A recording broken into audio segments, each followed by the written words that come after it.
Olá, amigos do Neura Rádio em Pauta. Tudo bem com vocês? Tudo bem por aí? Vamos resgatar nossa rotina de vídeos agora, em 2024? É isso aí, né? Vamos começar. E como primeiro tema do ano, eu trouxe para vocês algo que está começando a subir, crescer meio que assustadoramente aí nas emergências do país, que é o tema de dengue. E, como a gente sabe, a gente já teve outras epidemias de dengue no país. Estamos atentos para o que vai acontecer a partir desse ano, né? O que vai acontecer aí em fevereiro, março, que a gente sabe que são épocas de chuva, de proliferação do mosquito, de crescimento do número de casos. A gente sabe que temos uma população nova que nunca foi exposta ao vírus, temos vírus entrando em circulação, então tem muita coisa acontecendo e um cenário que está se mostrando propício a picos de casos de dengue aí agora no meio, no fim do verão. Então, é importante, do ponto de vista radiológico, a gente ficar atento a alterações que podem surgir relacionadas à dengue.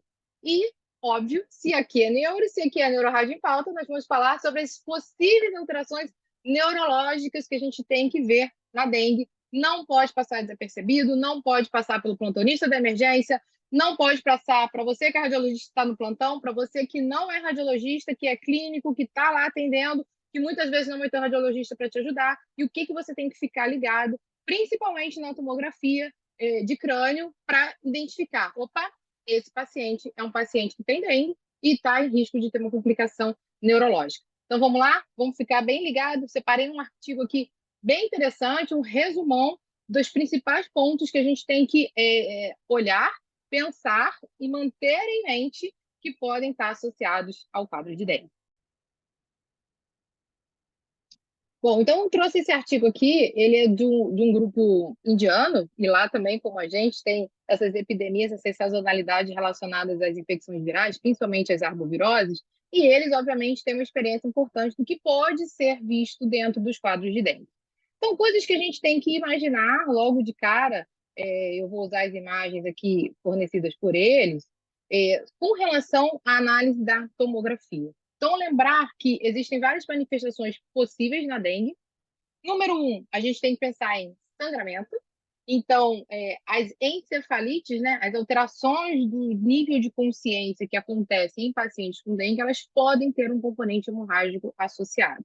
Ah, Fernanda, então vou ver um baita AVC? Não. Vou ver um baita AVC hemorrágico? Não, um hematoma? Não necessariamente. Muitas vezes as alterações vão ser sutis e virem representadas como um foco de hiperdensidade na tomografia. Então tem que passar o olho e ficar muito atento. A outra questão que tem que estar atento é a hipodensidade, o inverso, o aumento, né, teoricamente, do líquido em determinadas regiões. E aqui a gente vê uma hipodensidade marcada no cerebelo, uma hipodensidade marcada no tronco cerebral e também nos tálamos, mostrando que existe um acometimento que não é hemorrágico, né, porque não é hiperdensidade, mas que existe uma hipodensidade não esperada nessas localizações num paciente que está com uma alteração de nível de consciência. Quando a gente fala em encefalite pelo vírus, relacionada ao vírus, a gente está falando de um quadro agudo. Então, é um paciente que está com sintoma recente, que está com febre, que tem essa suspeição de dengue agora e que tem um quadro de alteração do nível de consciência. Obviamente, ele tem que fazer uma TC. Se for dengue hemorrágica, que tem um risco maior de sangramento, a gente tem que dois olhos nesse paciente, porque ele pode sangrar na cabeça também, como pode sangrar em qualquer outro lugar, e ficar de olho na possibilidade da encefalite. Aqui é um ATC de acompanhamento do mesmo paciente e ele complicou rapidamente, piorou o padrão de imagem também rapidamente. A gente já começa a ver hidrocefalia, o quarto ventrículo fechado, por isso a hidrocefalia supratentorial. E aí a gente vê a alteração mais importante de hipodensidade no tronco cerebral e no cerebelo, e uma alteração.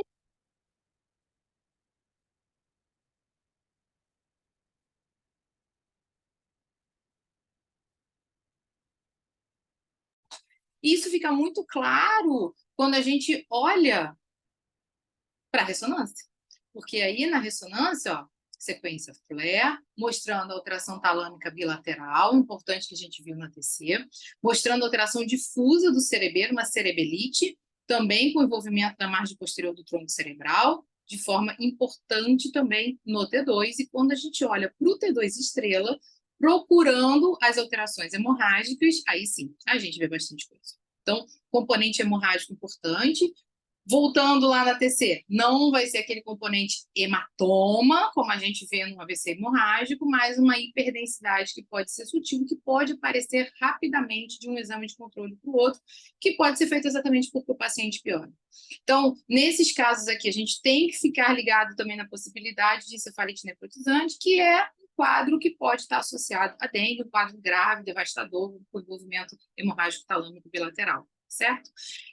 Outros envolvimentos de tálamo bilateral com sangramento, a gente tem sempre que pensar em trombose venosa, e nesses quadros de discrasia sanguínea tem que entender como isso está se comportando, né? Então, um diagnóstico diferencial aqui importante dentro de uma complicação possível, dependendo de como está o nível de discrasia relacionado a esse paciente com dengue, tá? Mas, classicamente, a dengue a gente vai pensar na encefalite, que tem o componente hemorrágico, que é uma coisa que está acontecendo naquele momento. Um outro ponto importante da gente pensar é esse caso aqui, que é uma alteração imunomediada, ou seja, uma alteração que vai aparecer tardiamente nesse paciente com dengue. Quando a gente fala tardiamente, classicamente a partir da segunda semana, porque eu preciso que a infecção aconteça e isso gere o desenvolvimento de algum autoanticorpo que vai fazer o ataque do sistema nervoso central, é o que a gente chama de ADEM, encefalopatia disseminada aguda, encefalomielite, né, disseminada aguda, e isso vai fazer também alteração do nível de consciência e alterações focais difusas de sinal, que podem ser córticos subcorticais, que podem ser profundas, que podem ser no cerebelo, e mais do que isso, podem ser também na medula. É o clássico ADEM. Esse aqui é um exemplo de criança. Em criança, a gente está mais habituado a ouvir falar de ADEM, mas isso também acontece nos adultos e em epidemias, sejam por quais vírus forem. A gente viu com chikungunya, a gente viu com zika, e a gente pode ver com ADEM também. O aumento do número de casos leva a um aumento dessa imunoreatividade, vamos dizer assim, a geração dos autoanticorpos, um padrão radiológico de ADEM, né? Aqui no canal você tem outros vídeos também falando sobre ADEM e outras doenças. O ADEM, ele é muito um padrão radiológico típico relacionado a uma alteração imunomediada por uma infecção prévia. Então, a gente não espera que essa alteração apareça em vigência de febre. A febre já foi, normalmente 10 dias atrás, o sintoma já melhorou, mas as alterações neurológicas surgiram nesse segundo momento, mais à frente, né? Uma terceira manifestação que a gente pode ter, e isso aqui é totalmente inespecífico, porque a gente vê alterações dessa acontecendo, né? E eles têm uma sigla para a gente falar dessas alterações relacionadas a uma lesão citotóxica focal do esplênio do corpo caloso.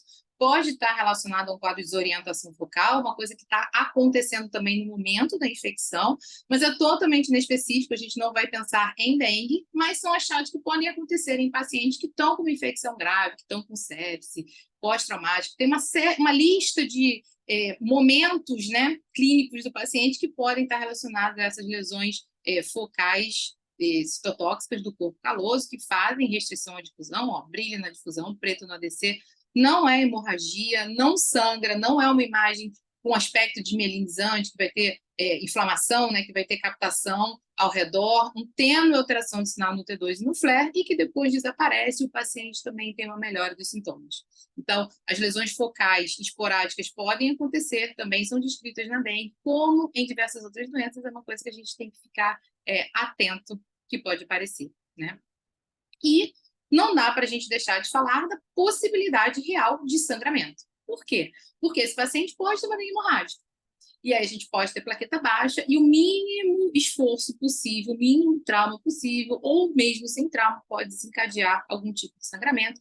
Aqui um exemplo de um sangramento subdural, um hematoma subdural, hiperintenso no T1, era pequenininho, ficou um pouquinho maior, aqui pequenininho no T2, a gente ia passar batido, aqui já se torna mais evidente, né, com uma coleção se formando, com depósito de hemosterina, que se torna mais evidente também na frente, às vezes até com um componente aqui já questionável, né, de envolvimento subaracnoide por essa imagem. Então, lembrar que pacientes que também estão com um quadro de discrasia importante podem apresentar sangramentos espontâneos, não típicos de dengue, né, uma hemorragia subdural com a mesma cara sempre, mas como dentro do quadro o paciente tem essas alterações, a gente tem que lembrar dessa possibilidade do sangramento intracraniano dentro do parênquima, mais relacionado às encefalites, mas também fora do parênquima, como os hematomas, quando fica muito relacionado na nossa cabeça, às vezes, só o trauma, né? Mas a gente tem que lembrar que esse paciente ele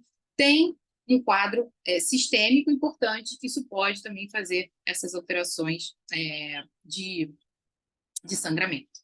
Então, esse artigo ele traz os 4 pontos assim, importantes da gente lembrar. Eu destacaria aqui sempre a encefalite, no momento agudo. Então, brilhou no flare no T2, acompanhar se aquilo ali vai fazer sangramento. O sangramento é muito rápido, de um dia para o outro o paciente deteriora, a gente vê meia dúzia de focos de sangramento no dia, no outro dia a gente vê milhares de focos. Então, assim, a evolução é rápida, a degradação é rápida, os focos podem ser microhemorrágicos, a gente pode perder isso na TC, né?